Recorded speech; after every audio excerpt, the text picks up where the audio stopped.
Okay, got a interlude here before finishing off the button. I forgot to mention a couple of things about this dot business. When it comes to measuring their size, you might have wondered why I didn't just say, well, grab something like this and measure the dot. That, believe it or not, is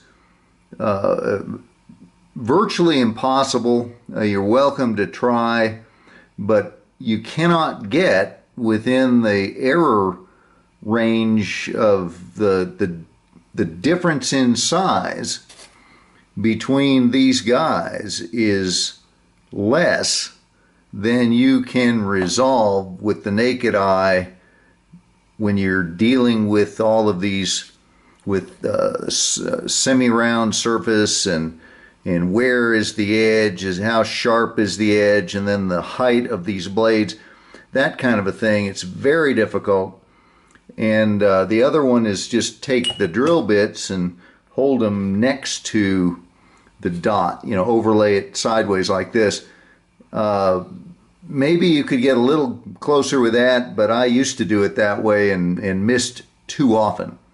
So anyhow, this business with the just make a row of dots and compare is effortless and completely reliable, cost nothing. So that's it. Now the dot itself, you need to know that in the factory where they made these things, they used a constant size rod and just drilled the hole. I mean, it was just I think the guy who actually made the dots in the stems or applied the dots made like 100 an hour. I've seen the old British documentary films, the factory tours, and the guy just put the pipe into a little saddle, pulled down a lever, drilled a hole, stuck in the piece of rod, dipped it in some glue first, and then just clipped it off, and that was it. You can't do it that way for a variety of reasons. You can't get this kind of material, the celluloid, or anything that's approaching, that looks like real ivory in those long spaghetti-like strands. What you can get is bright white and looks wrong on the 20s through the 60s era pipes.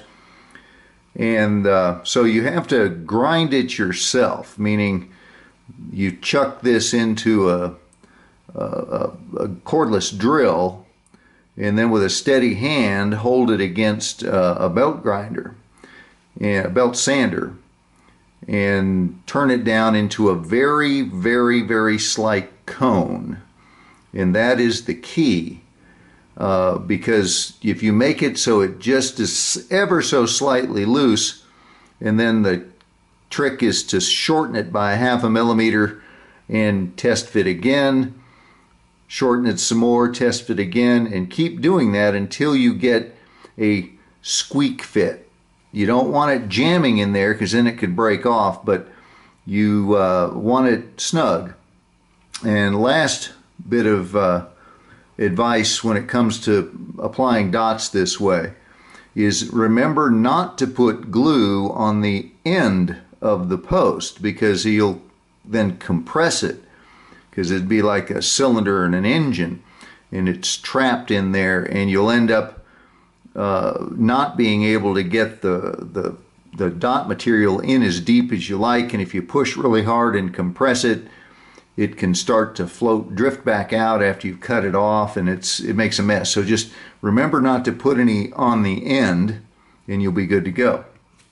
And the final thing, cutting this, people would normally just take some side cutters, some dikes, and just snip that off. But this type of material will shatter on you, and if it breaks at an angle and the angle goes down into the hole, you got to start over and probably make a replacement dot that's even bigger, unless you've got some really high-end drilling gear. So strongly recommend this kind of a thing, and this are sold in pet stores and they're for clipping the claws of cats and dogs, and it's a scissoring, slicing action, so that when you cut this stuff, there's not much crushing that goes on. It's just a clean slice like that, and then you just buzz it down and you're good to go.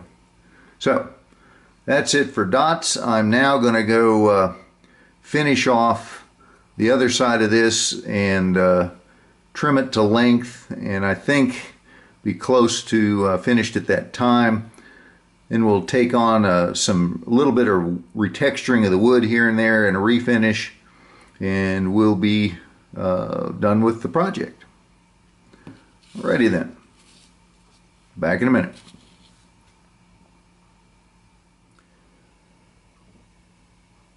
Okay, we're finished with the stem, and I'll go over a couple of things concerning it.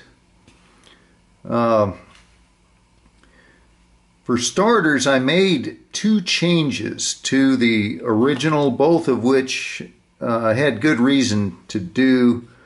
Notice that trying to get this lined up in the light just right, that the dot is now about its own width closer to the tenon end than the original.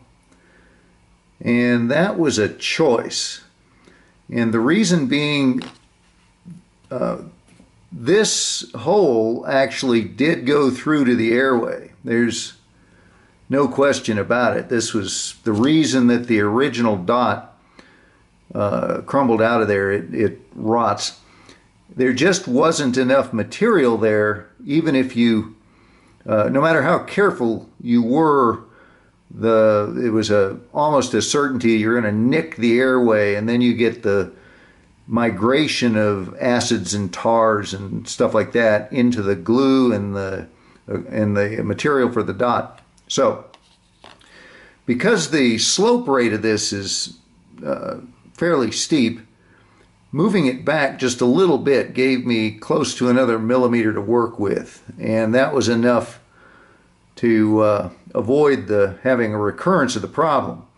And I'm virtually certain that that was an error, in the sense that I've seen a lot of Dunhill stems and I've never seen one that was that far forward before.